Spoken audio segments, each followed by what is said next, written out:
Hey guys, welcome to Clockwork Noodles for another breakdown of the Apothecary Diaries, episode number 10. Welcome back to the channel. I hope you guys are looking after yourselves. I am recording this at midnight, so please bear with me. I'm going to be a little bit quieter, just so I don't annoy everybody. I am very excited to get going on this episode in particular. My mind's gone into overdrive. I have ideas flowing through my brain right now. Before we get going, do make sure you guys are subscribed. We are getting to the point now where there's going to be two big videos going up on the channel. We've got the winter anime overview where we're going to look at the animes coming in your direction, anything that I'm breaking down on the channel, and new things that are catching my attention. We're going to have the end of season review where I break down my top 3 anime of this season in particular. I give out some anime awards, and then you're going to get my anime of the year, first of its kind, airing between Christmas and New Year. There's also a Christmas video, but that's going to be Iona, my VTube little models. So lots of stuff going out for you guys, but big thank you to everybody who has supported me this year. It's been a very interesting year. We've had ups and downs. There's been a lot of downs on the channel in particular, but we are plodding along and doing my best. Just please bear with me. I am doing the best of what I can at the moment. My laptop is sadly on its way out. Essentially, the fans sound like a rocket taking off, according to the editor of the other videos. We're doing our best we can. I have got a coffee account. It's active. Code up in the intros. It's just there if people do want to donate. We are basically saving for a new laptop so I can actually get better equipment. It's nothing I'm pushing. I'm not pushing it or anything. It's just there in the corner running alongside of everything. I am actually saving on my own accord anyway, because the laptop is something I've needed to get fixed. Put that in there so you guys just know exactly why the quality isn't where you perhaps want it to be. We haven't even hit 1K. The channel is basically in its infancy right now, so bear with me and don't judge me too harshly on not sounding $1 million.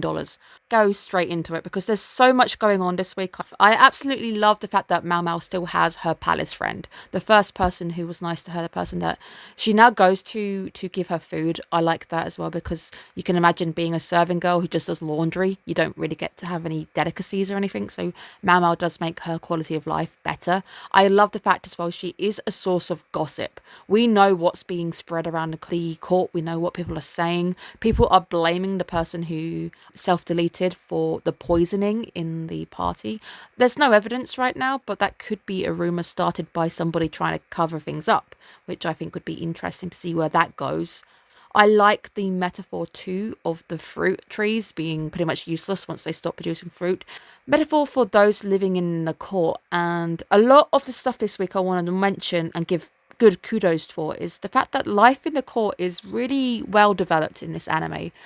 Often enough, world building is something that animes might touch on, but to the point where you're showing me people airing books, showing me people putting up drapes, taking them down again. The world of Apothecary Diaries is so well lived in. It's an anime that feels real. It feels like this is a real place. Everybody's got things going on. Everything in this anime is absolutely gorgeous. Something the anime does very well, it struck me this week, as well as the depth of field. The image I've chosen for the thumbnail, the depth of field on that image is absolutely gorgeous. She's gorgeously in focus, and then you've got the background beautifully blurred out. I've done modelling for 18 years. It's something that is highly sought when it comes to portrait photography, to get the beautiful background just blurred just enough. Depth of field is something that the anime knows what it's doing. There's beautiful details on the tapestries going up. Rich, vibrant. Life in the court in this anime is so well explored. It really feels truly lived in. I also like the fact that they cover how and why the concubines are so cautious of every other woman as well, because yes, we're probing very carefully for information, but they do see each other as threats, and I think that's perhaps at the heart of the big event going on that I haven't got enough evidence to say, but if it does sound like if somebody new is going to come in, that people might start looking at the others as trying to find that weak link, trying to make sure that their position is protected. It's also this idea of keeping up appearances. So as much as they are cautious of each other, they have to keep this smiling, friendly face, despite the fact they might not like a certain concubine, they might not get on with somebody, but it's probably not seen as elegant if they are suddenly rude and vocal, because that's probably not what the emperor's looking for. So you can see the very careful balance, checks and balances that the concubines have to go through. a lot of this is slice of life, which I think is why I really like the show, is life with allergies in a court, and perhaps even at this period of time, which is the anime is setting itself in, seems difficult. You can see that people are still just saying that she's just her being picky and mocking her behind her back. Mao Mao coming to the rescue, but being very tactful about it. We're going, oh, this isn't ready yet, we shouldn't give it to her. Then suggesting something that she knows she can drink. It's very nice. I love the fact as well that she does step in to try and stop her, because she feels bad for her, and I feel really bad for her as well, because she's so young, and the fact that she's surrounded by people who are supposed to be on her side but they're not. And she's also so naive that she doesn't know that they're making fun of her, and she doesn't know that they're isolating her. So I feel really bad for her, and of course there's nothing that Mao Mao can really do. More fine details when we see immediately once she leaves that the drapes are taken back down again. The court life is ever ticking on. It's busy, it's bustly, and I love the details that this anime goes into. Now, Jinshi and Mao Mao will never not make me laugh. I love the reaction every time, and her always brushing him off the shoulder as well. It does seem that he always seeks her opinion when it comes to what's going around the court. What are people saying? What is the gossip? This current case going on. I want your opinion. And I like that about him, because he respects her opinion. They both, even his aide this week, he says that she's impressive. She might be peculiar, but she's very impressive. I think it might link itself to something I want to say a bit later on too.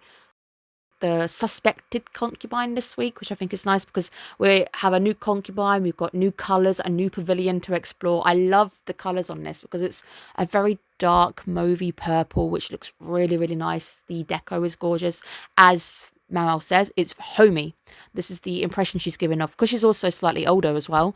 She's a bit more sophisticated, she's refined, she doesn't look showy, she's not voluptuous. She's very much homey, and she even goes as far as calling her androgynous, which I think is quite interesting. She is absolutely gorgeous.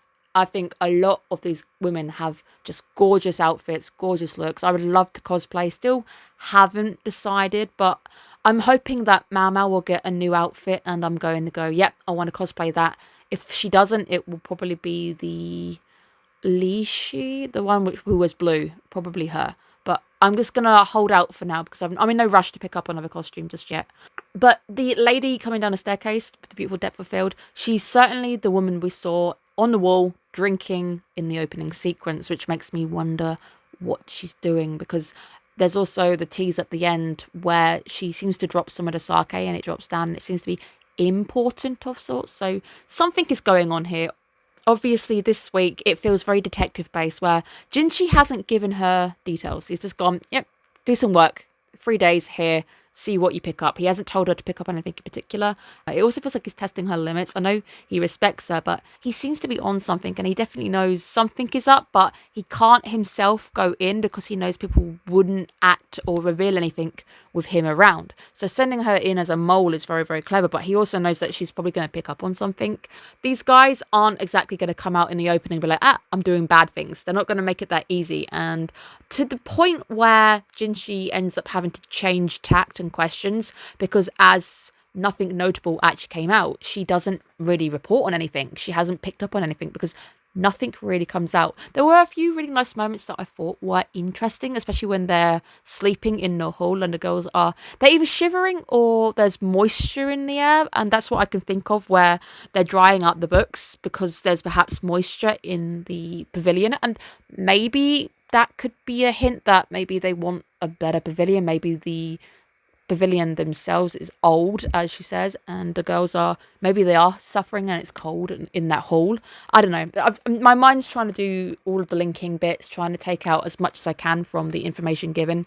Now, Jinshi's aide, literally away with the fairies, got the most loudest laugh out of me, because I think he was trying to just avoid what was going on. He can't really get involved with Jinshi's teasing of Mao Mao, and he was just like away with the birds. And I think there was even birdsong playing as he's just chill, like, I'm gone. Sorry, can't hear you.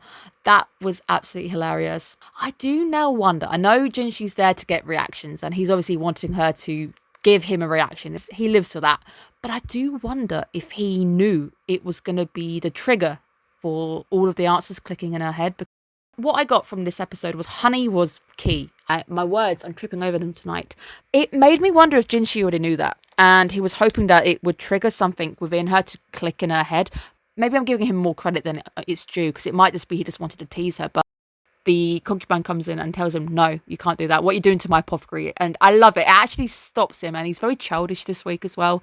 It does seem as well that he's going barefoot around the court, bounce away with his little honey pot. He looks like Pooh Bear. It's a very cute moment, but I laughed when he was being scolded because he felt youthful, he felt very young, and that moment he was just being this mischievous boy who was trying to get a reaction out of the girl he likes, going too far, and then somebody's finally gone, stop it, that's enough. I was really sad to see that the bullying this week also dips into the isolation tactics of cutting her off, making her believe that the outside world is being harsh. What are you doing? Why are you probing her?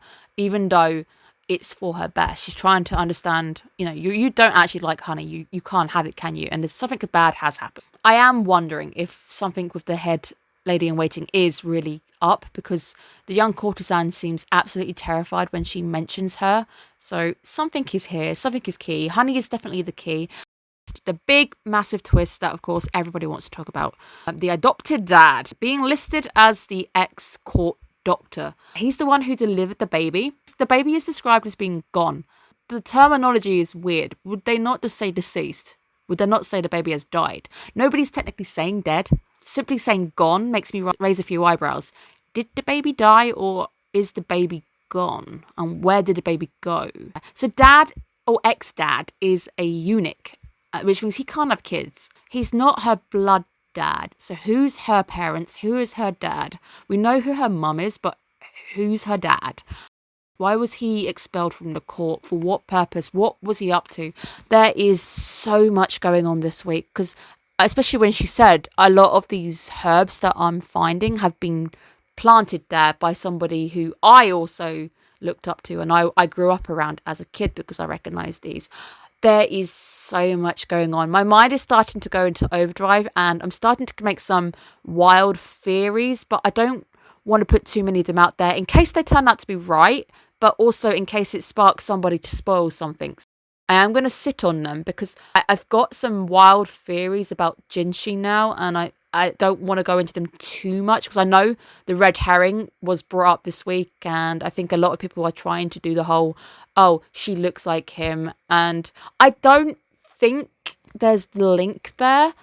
Mau Mau says she reminds me of somebody, and I think it more is the case that they are both very beautiful. They both have this fangirling effect of the people around them. The anime is trying to lead me down a false path, but I don't really have any evidence aside just terminology, what is actually being said. And I think especially with the new reveal with the baby being gone, not dead, I don't know. Or if the baby did die, then I don't know, because the baby also would be 16 years of age. So I don't know, is Jinshi 16? You're going to spoil me on one thing. Let me know how old Jinshi is in the comments, but please, please, please just don't try to spoil too much, because I am really having fun with this anime show. It might be my favourite show of the season. Do check out the end of season review when I actually reveal what number 1 is, because this show is up there. It's going to be in a top 3, but I don't know how I'm going to order the things yet. I'm having so much fun with this show, so please don't spoil too much. Let me have a bit more fun with trying to guess things out. But thank you guys so much for tuning in. Thank you again just for making it possible for me to talk to you guys about anime. The reason why I'm here on YouTube talking about anime is because I don't have people who I'm close to. I don't really have friends in real life where I can talk anime to. So being able to talk to people online about shows that I'm really enjoying, it means so much about the things that I pick up.